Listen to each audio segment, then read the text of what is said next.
সোমা না বসে বসে ঘুমাচ্ছে, রবি বসে বসে বই পড়ছে, তুমি বসে বসে গল্প করছো, আমি বসে বসে পাটা নাড়াচ্ছি, আর মা বসে বসে ফোন দেখছে। তোমরা প্রত্যেকটা সেন্টেন্সের মধ্যে কি পাচ্ছ? বসে বসে শব্দটা পাচ্ছ। তার জন্য তোমাদেরকে ব্যবহার করতে হবে ওয়াইল সিটিং।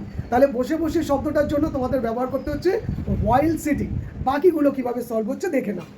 দেখো, সোমা বসে বসে ঘুমাচ্ছে, আমার বসে বসের জন্য তোমাদেরকে ব্যবহার করতে বলেছি হোয়াইল সিটিং। তাহলে সোমা ঘুমাচ্ছে কি হবে?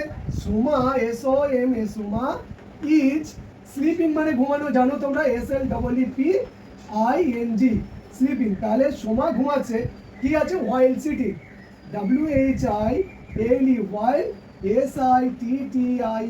সিটিং। তাহলে এটা হলো। পরেরটা দেখো, রবি বসে বসে বই পড়ছে।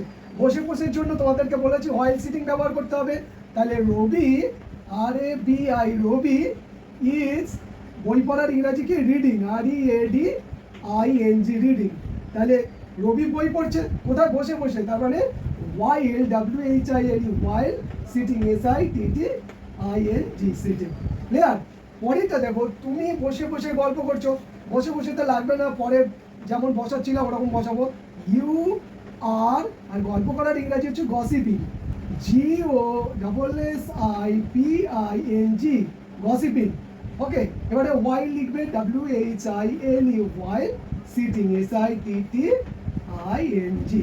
পরের দুটো দেখো, আমি বসে বসে পা নাড়াচ্ছি, মা বসে বসে ফোন দেখছে, আর মা বসে বসে রান্না করছে। এই সেন্টেন্সগুলোর তোমরা কি হবে ইংরেজিতে সেটা কিন্তু রিপ্লাইয়ে জানাবে, অর্থাৎ কমেন্ট বক্সে জানাবে।